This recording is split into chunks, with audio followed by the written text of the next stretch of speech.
Welcome back to English in Fluency. I am so happy to see you here again.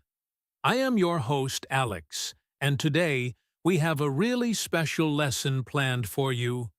If you are watching this, you are probably at that B1 intermediate level, where you understand the basic words, you know the grammar rules, but sometimes when you listen to native speakers talk to each other, you feel like you are missing something. It is like there is a secret code or a hidden message that you just cannot quite catch. Does that sound familiar? Well, today we are going to break that code. We are going to talk about two very powerful tools that speakers use to show their true feelings and to make sure that we really understand them. We are talking about repetition and emphasis. These are not just grammar points. They are the music of the English language. And once you learn to hear them, your listening skills are going to improve so much faster. So, what do I mean by repetition and emphasis? Let me explain. Repetition is when a speaker says a word or a phrase more than once. Now, you might think, oh, that just means they forgot the word, or they are nervous. Sometimes that is true, but often, speakers repeat words on purpose to show that something is important, or to correct a mistake, or even to be polite. Emphasis is about how we say the word. It is the stress, the volume, and the intonation. When we emphasize a word, we make it louder, longer, or higher in pitch to show that this word is the most important part of the sentence. For example, if I say, I didn't say he stole the money, and then I say, I didn't say he stole the money, the meaning changes completely just because I changed the emphasis. Today, we are going to listen to some conversations, and we are going to analyze exactly what these speakers really mean when they use these techniques. We are going to meet some characters today, a man named Marcus and a woman named Elena, and their friends Leo, Sarah, Liam, and a hotel manager named Mrs. Gable. We will follow them through their day to hear how they use repetition and emphasis in real life. Get ready to listen closely, because this is going to change the way you hear English forever. Let's start by looking at why we repeat words. The first reason is to show strong emotion or to highlight an adjective. Imagine you see a beautiful view, or you taste an amazing cake. You don't just say, "It is good." You want to show more feeling, so you say, "It is good, really, really good." In English, repeating a word adds weight to it. It makes the meaning stronger. Listen to this short scenario between Marcus and his friend, Leo. They are looking at a new car that Marcus wants to buy. Pay attention to how Marcus describes the car. Marcus says, "Look at this car, Leo. It is fast. It is so fast." Now, if he just said, "It is fast," that is a normal sentence. But by saying, "It is so fast," and then repeating the idea, he is telling us that his emotion is high. He is excited. Then Leo responds, "But is it safe? I heard it is dangerous." Marcus replies, "No, no, it is safe. It is very, very safe." Do you hear the repetition? Very, very safe. He is trying to convince Leo, but he is also convincing himself. He is emphasizing the safety because he knows Leo is worried. This is repetition used for reassurance and emphasis. When you hear a word repeated in this way, you should understand that the speaker feels strongly about it. They are not just giving information, they are giving an opinion with emotion. Now, let's move to another type of repetition. We often repeat words when we are correcting someone or clarifying what we mean. This happens all the time in conversations. Maybe someone didn't hear you correctly, or they misunderstood your point. In this case, we repeat the specific word that needs to be corrected, often with a change in our voice to show the difference. Let's listen to Elena. She is at a coffee shop with her colleague, Sarah. They are planning a work schedule. Sarah says, "So, we need to meet on Tuesday morning at 9 o'clock, right?" Elena answers, "No, not Tuesday morning. I said Tuesday afternoon. Tuesday afternoon." Notice what Elena did there. She didn't just say, "No." She repeated the time, but she changed morning to afternoon. And she said it clearly. Tuesday afternoon. This repetition is a signal to the listener. It is like a red flag saying, "Hey, pay attention. This part is different." When you are listening, if you hear a speaker repeat a word immediately after saying it, or repeat it with a correction, you should check your understanding. It means there was a mistake in the communication, and the speaker is fixing it.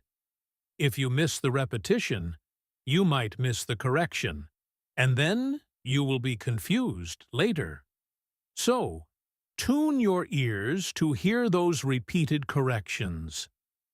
Another very common way we use repetition is when we are thinking or hesitating.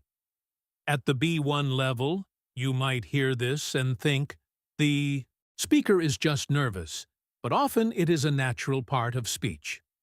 We use fillers like or ah, but we also repeat small words to give ourselves time to think. For example, imagine Marcus is trying to remember a name. He says, "Her name is, it is Anna." The repetition of "it is" gives him a second to find the name in his brain. Or Elena might say, I want to go to the cinema." This isn't for emphasis, and it isn't a correction. It is just a processing pause. As a listener, you need to recognize this so you don't get distracted. You can ignore the repeated "I want to" and just focus on the main information, which is go to the cinema. If you understand the difference between repetition for emotion, repetition for correction, and repetition for thinking, you will become a much more confident listener. You won't get stuck wondering why someone said the same word twice. You will know exactly why they did it. Now, let's talk about emphasis, which is probably the most subtle and difficult part of listening. Emphasis is all about stress. In English, we don't say every word with the same power.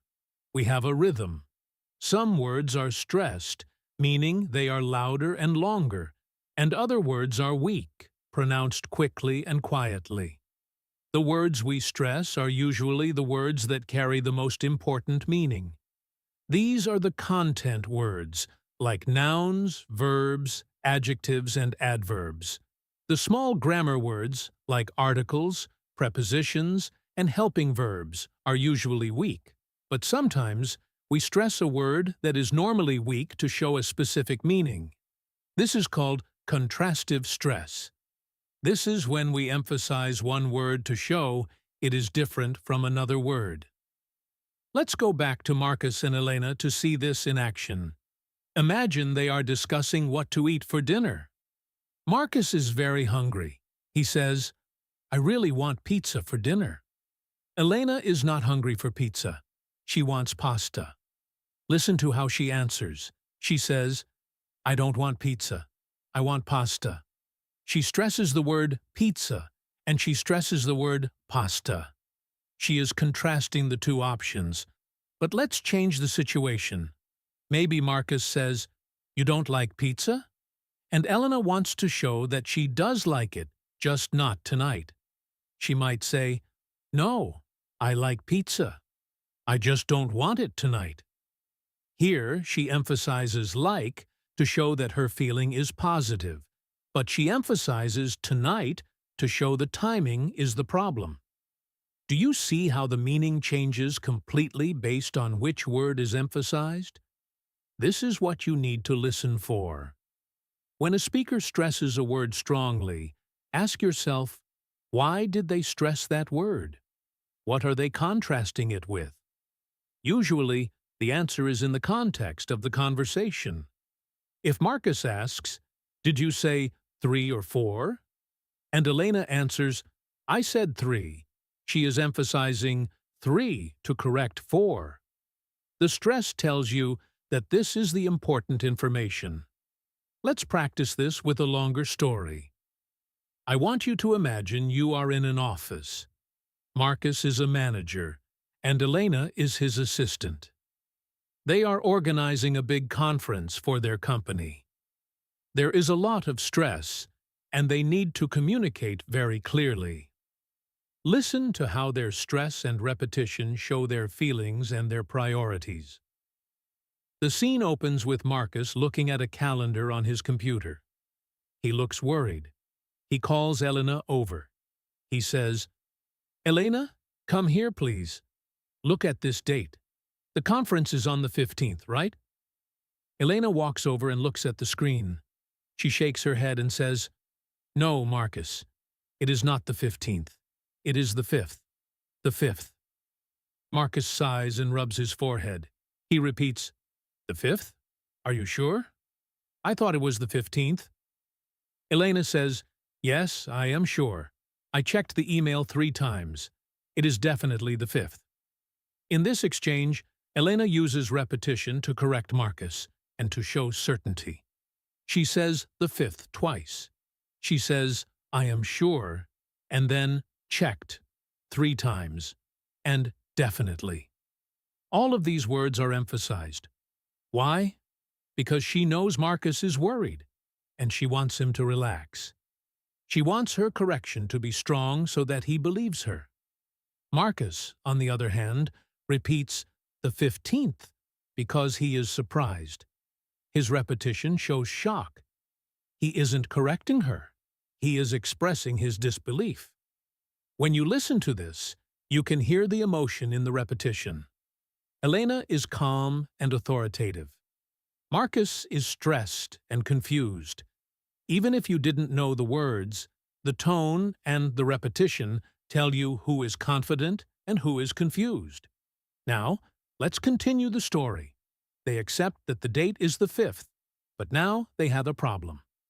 Marcus says, "Okay, if it is the 5th, we have a problem. We are not ready. We are definitely not ready." Elena asks, "Why? What is wrong?" Marcus says, "The invitations. We haven't sent the invitations yet. We need to send them today." Elena thinks for a moment, and then she says, "Don't worry. I sent them yesterday. I sent them yesterday morning." Marcus stops and looks at her with relief. He says, "You sent them? Yesterday?" Elena smiles and says, "Yes, I sent them. Everyone knows." Marcus takes a deep breath and says, "Oh, thank goodness. You are amazing. Really amazing." Here, we have a great example of emphasis changing the mood. At the start, Marcus emphasizes "not ready." He stretches the word "definitely." We are definitely not ready. This emphasis shows his anxiety. He is stressed about the timeline. Then, when Elena says she sent the invitations, Marcus changes his stress completely. He says, "You sent them? Yesterday?" He stresses "you" and "yesterday." He is emphasizing the person and the time because he is surprised. He expected the answer to be no. His stress shows his relief and his surprise. When he tells Elena she is amazing, he says, "Really amazing." This is repetition for praise. He is adding that extra word to make her feel good. If you are listening to this conversation, you can hear the tension go away when the stress changes from the negative words to the positive words. The music of the conversation tells the story of the emotions. Let's try another scenario, this time in a more social setting. Imagine Marcus and Elena are at a park. They are watching a dog running around. It is a very energetic dog. Marcus points and says, Look at that dog run. It is so fast. Elena laughs and says, Yes, it is fast, but look at the owner. He looks tired. Here, the emphasis is on fast for the dog and tired for the owner. It is a simple contrast. But then the dog runs up to them and starts jumping on Marcus. Marcus isn't happy. He says, Down, down, please. The repetition here is a command. He repeats down to show urgency. He isn't just asking the dog to sit. He needs the dog to get off him immediately. The owner runs over. He says, I am so sorry. He is usually so good. He is usually very calm. The owner repeats, usually, and very calm. Why? He is embarrassed. He wants to protect his reputation. He is using repetition to apologize and to explain that this behavior is not normal.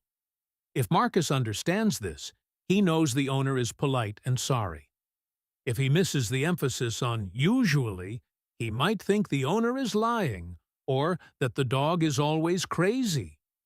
Listening for these clues is especially important in phone conversations because you cannot see the person's face. You have to rely entirely on your ears. Imagine Elena calls Marcus to cancel a plan. She says, Marcus, I am so sorry, but I can't come tonight. I just can't. Marcus asks, Is everything okay? Elena replies, Not really. I am sick. I am really sick. The repetition of sick, with the emphasis on really, tells Marcus that this is not a small cold. She is emphasizing the severity so that he knows she isn't just making an excuse. If she just said, I am sick, it might sound casual, but I am really sick sounds serious. Marcus replies immediately with sympathy. He says, Oh no, don't worry about tonight. Just rest. Rest a lot. He emphasizes rest and repeats rest to show care. He is prioritizing her health over their plan. The conversation flows smoothly because both speakers are using emphasis to show their true feelings, her guilt and seriousness, and his care and understanding. Now, let's talk about sarcasm. This is a very difficult part of English listening, but emphasis is the key to unlocking it. Sometimes we say a word that is positive, but we say it with a falling intonation or a flat tone to mean the opposite. For example, if it is raining heavily and Marcus gets wet, he might look at Elena and say, Great weather. Just great. The words great weather are positive, but the emphasis and the tone are negative. He means the weather is terrible. If you only look at the vocabulary, you will be confused. You must listen to the emphasis. Elena might reply, Yeah, wonderful. I love the rain. Again, the word love is positive, but the emphasis tells you she hates it. As a B1 learner, you need to be careful with this. Look at the context. If it is raining and someone says, Great weather, they are almost certainly being sarcastic. The stress is often longer and flatter than usual. It sounds like they are complaining. Let's put all of this together into one final long practice story. I will tell you a story about Marcus and Elena going on a trip. I will use different types of repetition and emphasis. As you listen, try to identify why they are repeating words and which words they are stressing. Think about what they really mean. Are they correcting each other? Are they showing emotion? Are they being sarcastic? Close your eyes and imagine the scene. Here is the story. Marcus and Elena are at the train station. They are carrying heavy suitcases. Marcus looks at his watch and frowns. He says, The train leaves at 10 o'clock. It is 10:15. We are late. We are very late. Elena checks her ticket and shakes her head. She says, No, Marcus. Look at the ticket. The train leaves at 10:30. We are not late. We have time. Marcus looks at the ticket again and breathes a sigh of relief. Oh, 10:30. Okay, good. That is good. They walk to the platform. The train arrives. It is very crowded. Marcus looks at the people and says, "Wow, it is crowded. It is so crowded." Elena nods and says, "Yes, but look, there is a seat. There, in the corner." They push their way to the seat and sit down. Marcus rubs his shoulder. "I am tired. This trip is already tiring." Elena smiles and opens her bag. She takes out a sandwich. "Here, eat this. You will feel better." Marcus takes the sandwich and takes a bite. He chews and makes a face. This is interesting." "What is it?" Elena laughs. "It is peanut butter and pickle. Do you like it?" Marcus swallows hard. "Like it? No, I don't like it. I hate it. It is terrible." Elena laughs louder. "I know. I am joking. I have a normal sandwich for you here." She hands him another one. Marcus laughs too. "You are funny. You are very funny." He eats the second sandwich and smiles. "That is better. That is much better." So, what did you notice there? Let's break it down. First, Marcus was stressed. He repeated, "We are late. We are very late." The repetition and the emphasis on very showed his anxiety. Then Elena corrected him. She said, "No, Marcus, look at the ticket." She emphasized no and look to make him pay attention. She repeated, "We are not late," to reassure him. When Marcus saw the correct time, his repetition changed. He said, "Okay, good. That is good." His repetition here showed relief. It was short and soft. Later, on the train, Marcus described the crowd. "It is so crowded." The emphasis on "so" showed his surprise at the number of people. Then came the food scene. This was a perfect example of using tone and emphasis to show feelings. Marcus tasted the bad sandwich. He said, "This is interesting." He paused and stressed, "interesting." In English, when we say something is interesting in a flat tone, we usually mean it is bad or strange. He wasn't paying a compliment. Then Elena asked if he liked it. Marcus used strong, contrastive stress. "Like it? No, I don't like it. I hate it." He stressed hate to show the opposite of like. He repeated, "It is terrible," for emphasis. Finally, when Elena gave him the good food, he said, "That is better. That is much better." The repetition of better with the addition of much showed his satisfaction and approval. By listening to these small changes, you understand the whole story. You understand that Marcus was stressed, then relieved, then disgusted, then happy. You understand that Elena was helpful, then playful, then kind. If you ignored the repetition and emphasis, you would just get the facts. They missed a train, they sat down, they ate a sandwich. But the repetition and emphasis give you the emotional truth of the story. That is what fluent listening is all about. It is not just translating words in your head. It is feeling the emotion and the intention behind the words. I want to give you one more tip before we go deeper. Sometimes speakers repeat words because they are angry or frustrated. Think about a parent talking to a child, or a boss talking to an employee who made a mistake. The repetition becomes sharp and hard. For example, imagine Marcus is waiting for Elena, but she is 45 minutes late. When she finally arrives, he doesn't just say, "You are late." He might say, "You are late. You are late again." The repetition here is not for reassurance. It is a complaint. He is stressing late and again to show his frustration. Elena might try to explain, "I am sorry, but the traffic was bad. It was really bad." She emphasizes really bad to justify her mistake. Marcus might say, I called you twice." He repeats, "I called you," to show that he tried to solve the problem. It is an accusation. "Why didn't you answer? Why?" The repetition of the question shows his anger. In these situations, the tone of voice is usually louder and sharper. The words are shorter. As a listener, you need to recognize this aggressive repetition so you understand that the relationship is tense at that moment.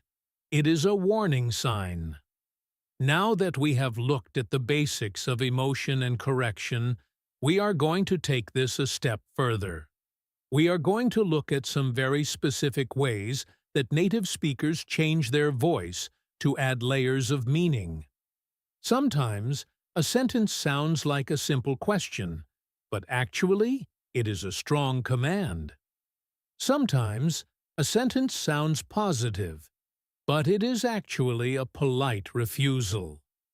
If you are only listening for the dictionary definitions of the words, you will miss these hidden messages. So, let's continue with some new scenarios and some new characters who will help us practice. We are going to introduce two new characters now. Their names are Liam and Mrs. Gable. Mrs. Gable is an older woman who works at a hotel reception desk, and Liam is a friend of Marcus and Elena, who is meeting them there. Let's join them at the hotel reception desk. Marcus and Elena have just arrived after their train journey. They are tired, and they just want to check in. Listen carefully to how Mrs. Gable speaks to them. She looks at her computer screen, types for a moment, and then looks up over her glasses. She says, "I am looking for your reservation, but I do not see it here. I see no reservation for today." Marcus looks surprised. He responds, "But that is impossible. We booked it weeks ago. We definitely booked it." Now, listen to what Mrs. Gable says next. She doesn't just say, "Let me check again." She leans forward and says, "I will check again. I will check again." Do you hear the difference? When she says, "I will check again," she puts a heavy stress on the word will. She emphasizes the auxiliary verb. In English, when we want to be very strong, very determined, or when we want to contradict someone, we stress the helper verb. The words like do, does, did, will, can, should. Mrs. Gable is saying, "You think I didn't check? I will check. I am going to do it right now to prove you wrong or to fix this." It is a way of showing authority and determination. If she had said it normally, "I will check again," it would just be a promise. But "I will check again" is a strong statement of intent. As a listener, when you hear that stressed auxiliary verb, you know the speaker is serious. They are not making a casual suggestion, they are taking action. Let's see how Marcus uses this same technique. Mrs. Gable finds the reservation under a different spelling of his name. She apologizes. Marcus is relieved, but he wants to emphasize that he was right.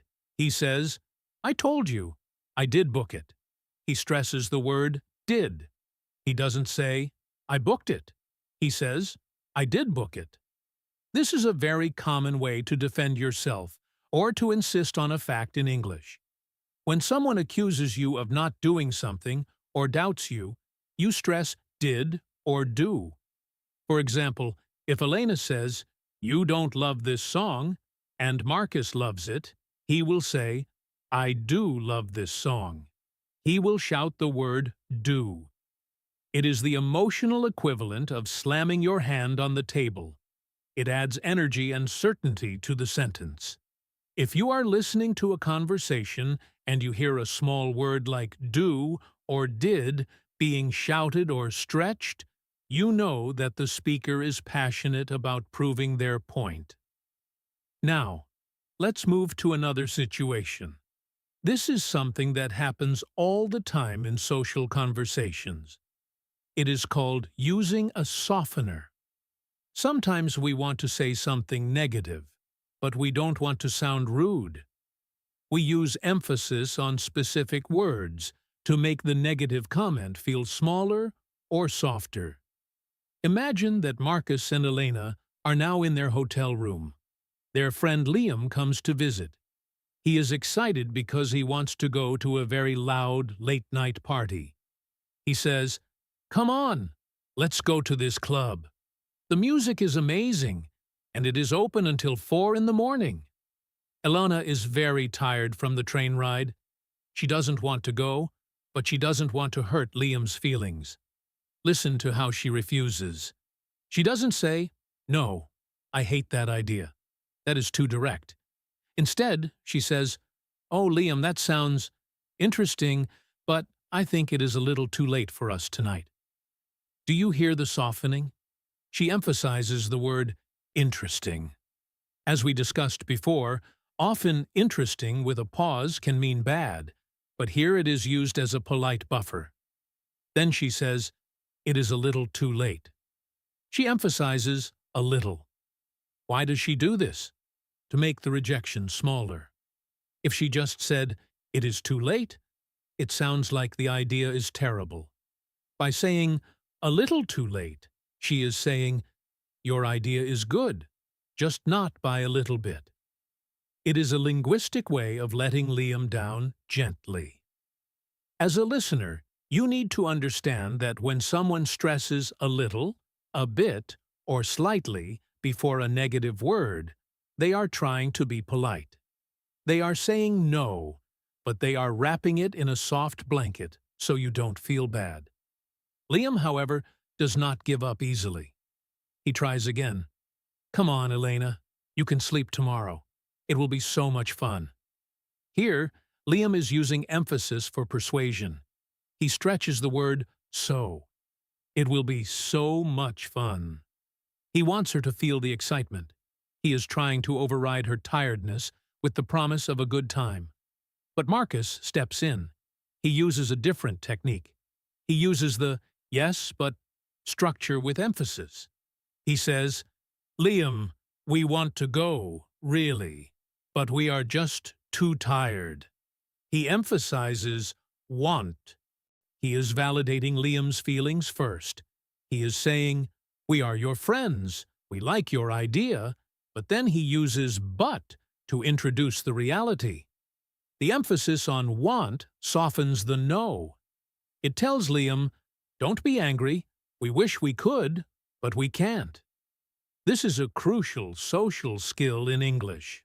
We often put the emphasis on the positive part of the sentence. We want to go, to reduce the impact of the negative part. We are too tired. If you can hear this emphasis, you will understand that the speaker is not rejecting the person, just the plan. Let's change the scene now. The next morning, Marcus and Elena go to a restaurant to meet Liam for breakfast. They are looking at the menu. The service is very slow. They have been waiting for a long time. This is a situation where we use repetition to show increasing frustration, but it starts very quietly. Marcus looks at his watch. He whispers to Elena, "The waiter is not coming. He is not coming." Elena says, "Just wait a moment. He is busy." 5 minutes pass. Marcus speaks again, a little louder. "He is ignoring us. He is definitely ignoring us." The repetition is back, but the tone is different. Now, another 10 minutes pass. Marcus is angry. He calls out, "Excuse me, excuse me. We are ready to order. We have been ready for a long time." Here, the repetition of "excuse me" is a command. He isn't just being polite. He is demanding attention. The volume and the sharpness of the repetition tell you everything. If he had said it softly once, it would be a request. But saying it twice, loudly, with a sharp pause in between, that is a complaint. Liam arrives at the table and sees they are upset. He tries to calm Marcus down. He says, "Marcus, relax. It is okay. It is just breakfast." Marcus snaps back, It is not okay, Liam. It is not okay. He stresses the word not. This is negative emphasis. He is canceling out Liam's opinion.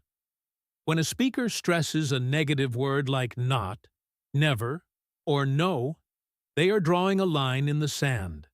They are saying, your reality is wrong, and my reality is right. Listening for stressed negative words is a great way to know when a conversation is becoming an argument. While they are waiting, they start talking about their plans for the day. They want to go to a museum, but they heard it is closed. This brings us to another form of emphasis, emphasizing even to show surprise, or that something is extreme. Elena says, I called the museum, and they are closed. They are closed even on Saturdays. She stresses the word even. This adds a layer of shock. Usually, museums are open on Saturdays, so by saying even, she is saying, if they are closed on Saturday, a busy day, then they must be closed all the time. It emphasizes how unexpected the situation is. Later, Liam says, I walked there yesterday. It was so far. It took even longer than I thought.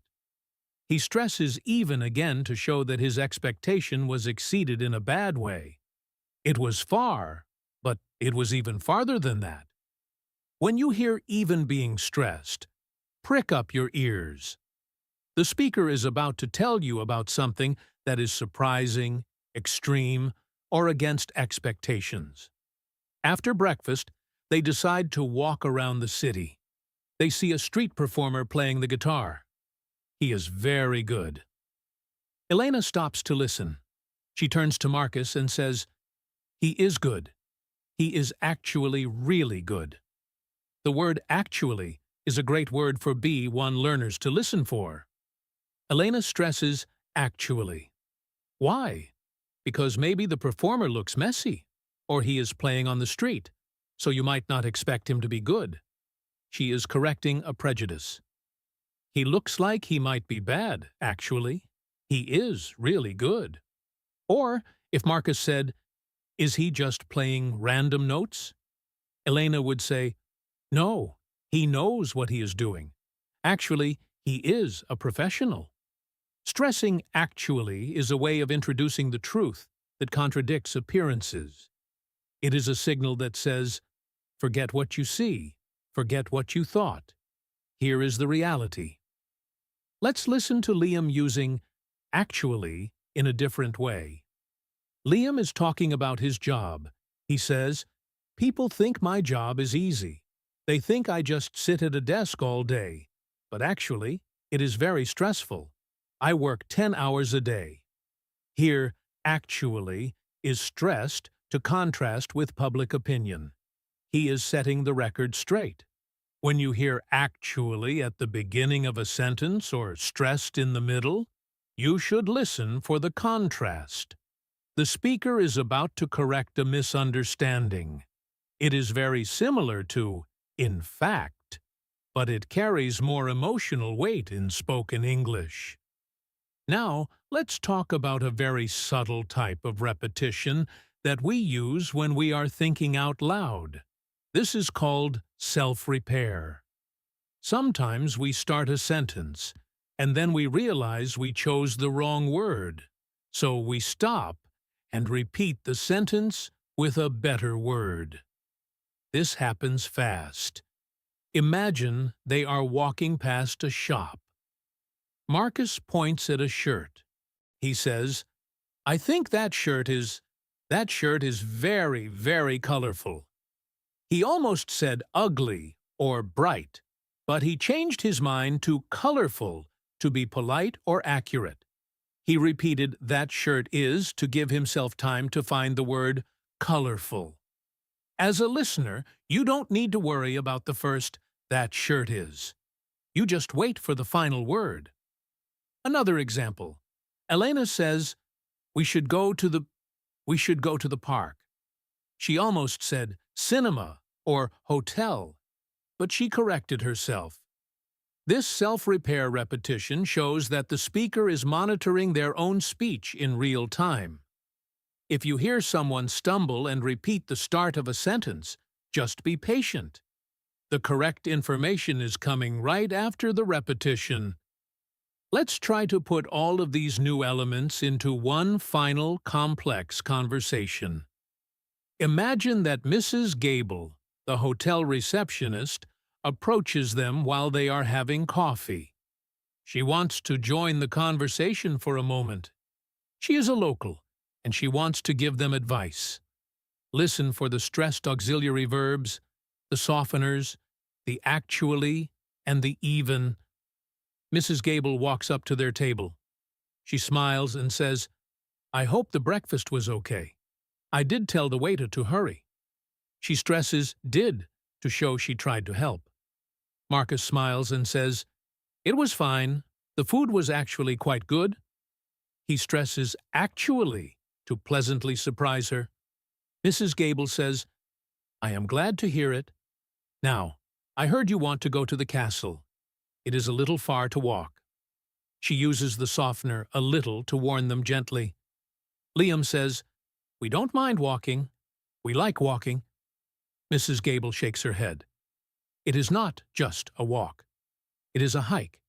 It is even further than the museum. She stresses "even" to emphasize the distance. Elena asks, "Should we take a taxi then?" Mrs. Gable says, "You could take a taxi, but the bus is cheaper. The bus is much cheaper." She stresses "could" to offer an alternative, and "much" to emphasize the benefit. Marcus thinks and says, "Okay, we will take the bus. We will take the bus." He stresses "will" to show he has made a final decision. Mrs. Gable nods. "Good choice. The bus stop is right over there." In this short exchange, every stressed word served a purpose. "I did tell" was a defense. "Actually, quite good" was a compliment. "A little far" was a polite warning. "Even further" was a factual emphasis. "You could take a taxi" was a suggestion. "It is much cheaper" was a strong recommendation. "We will take the bus" was a final decision. If you can hear these nuances, you understand the social dynamics perfectly. You know Mrs. Gable is being helpful but cautious. You know Marcus is agreeable but decisive. You know Elena is looking for solutions. You are not just hearing words about transport, you are hearing a negotiation between three people. To become a truly fluent listener, you must stop treating every sentence as a math equation where 1 + 1 always equals 2. In English, 1 + 1 depends on how you say it. 1 + 1 might equal maybe, or definitely not, or I am angry, or I am joking. Your ears must become sensitive to the music, the stress, the volume, and the repetitions. These are the clues that lead you to the true meaning. I want to encourage you to listen to English podcasts, watch YouTube videos, and talk to native speakers as much as you can. But when you do, don't just focus on the vocabulary. Ask yourself questions. Why did they say that word loudly? Why did they repeat that phrase? Was it because they were correcting me? Was it because they were excited? The more you ask these questions, the faster your brain will learn to recognize the patterns automatically. Before we finish this lesson, let's review one last time. We looked at how stressing auxiliary verbs like do and will shows determination and defense. We learned about softeners like a little, which help us be polite when saying no. We practiced hearing even to show surprise or extremes, and actually to introduce the truth. We listened to how repetition turns into a command when the volume goes up, and we saw how self-repair repetition helps speakers fix their mistakes in real time. We also revisited how repetition for emotion, correction, and hesitation works in the early parts of our story. with Marcus and Elena. All of these tools are used by native speakers every single day, in every conversation. I hope you are feeling more confident about your listening skills. Remember, Marcus, Elena, Liam, and Mrs. Gable are just characters, but the way they speak is 100% real. This is how people speak in London, in New York, in Sydney, and everywhere English is spoken. If you can understand them, you can understand anyone. Keep practicing with these long-form listening exercises. They are designed to train your ear to stay focused for long periods, which is exactly what you need to do to reach fluency. Thank you so much for staying with us for this extended lesson here at English in Fluency. I am Alex, and I hope you will join us for the next lesson, where we will look at more advanced listening strategies like understanding idioms and fast speech links. If you enjoyed this video, please give it a thumbs up. It really helps the channel. And don't forget to subscribe so you never miss a lesson. Tell us in the comments below which part of today's lesson was the most difficult for you. Was it the actually part or the a little softener? Let me know. Keep listening, keep repeating, and keep emphasizing. See you in the next video. Bye for now.